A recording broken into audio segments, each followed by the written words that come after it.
ನಮ್ಮ ಉತ್ತರ ಕನ್ನಡದಲ್ಲಿ ಹಲವಾರು ಪ್ರಸಿದ್ಧ ದೇವಸ್ಥಾನಗಳಿವೆ. ಅದರಲ್ಲಿ ಒಂದು ಶ್ರೀ ದುರ್ಗಾ ಪರಮೇಶ್ವರಿ ಅಮ್ಮನವರ ದೇವಸ್ಥಾನ ಅಳವೆಕೊಡಿ. ಸುಮಾರು 200 ರಿಂದ 300 ವರ್ಷ ಇತಿಹಾಸ ಇರೋ ಈ ದೇವಸ್ಥಾನ ಇರೋದು ಭಟ್ಕಳದಲ್ಲಿ. ಹಾಗೇನೆ ಜಗತ್ ಪ್ರಸಿದ್ಧ ಮುರುಡೇಶ್ವರ ಶಿವನ ದೇವಸ್ಥಾನದಿಂದ ಒಂದು 10 ರಿಂದ 15 ಕಿಲೋಮೀಟರ್ ದೂರದಲ್ಲಿ.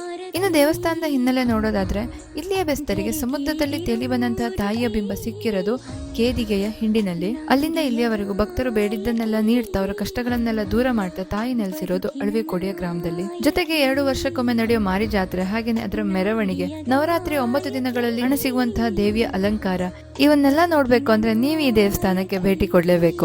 ಇನ್ನು ತುಂಬೆ ಹೂವಿನ ಪ್ರಸಾದದ ಮೂಲಕ ಭಕ್ತರ ಕಷ್ಟಗಳಿಗೆ ಪರಿಹಾರ ನೀಡು ಈ ತಾಯಿ ಸಂತಾನ ಇಲ್ಲದೆ ಇರುವಂತಹ ದಂಪತಿಗಳಿಗೆ ಮಕ್ಕಳನ್ನ ಕರುಣಿಸುವಂತಹ ಮಹಾತಾಯಿ ಕೂಡ ಆಗಿದ್ದಾಳೆ. ಇನ್ನು ಮೀನುಗಾರಿಕೆ ಉದ್ಯೋಗ ಹಾಗೇನೆ ಇತರ ವ್ಯಾಪಾರಗಳನ್ನು ಮಾಡುವಂತಹ ಇಲ್ಲಿಯ ಜನರ ಬೆನ್ನೆಲುಬಾಗಿ ನಿಂತಿರುವ ಈ ತಾಯಿಯ ಶಕ್ತಿ ಅಪಾರ. ಬಂದ ಎಲ್ಲ ಭಕ್ತರಿಗೆ ಯಾವುದೇ ಜಾತಿ ಧರ್ಮ ಇಲ್ಲದೇನೆ ಪ್ರತಿನಿತ್ಯ ಅನ್ನ ಸಂತರ್ಪಣೆ ಮಾಡುವಂತದ್ದು ಈ ದೇವಸ್ಥಾನದ ಇನ್ನೊಂದು ವಿಶೇಷ. ನೆಕ್ಸ್ಟ್ ಟೈಮ್ ನೀವು ಉತ್ತರ ಕನ್ನಡಕ್ಕೆ ಬರ್ತಾ ಇದ್ರೆ, ಅದರಲ್ಲೂ ಭಟ್ಕಳ ಮುರುಡೇಶ್ವರ ಸೈಡಿಗೆ ಬರ್ತಾ ಇದ್ರೆ, ಈ ದೇವಸ್ಥಾನಕ್ಕೆ ಬರೋದನ್ನ ಮಿಸ್ ಮಾಡಲೇಬೇಡಿ. ದೇವಸ್ಥಾನದ ಬಗ್ಗೆ ಹೆಚ್ಚಿನ ಮಾಹಿತಿ ಬೇಕು ಅಂದ್ರೆ ನನ್ನ ಯೂಟ್ಯೂಬ್ ಚಾನಲ್ ವ್ಲಾಗ್ ಅಪ್ಲೋಡ್ ಮಾಡಿದ್ದೀನಿ.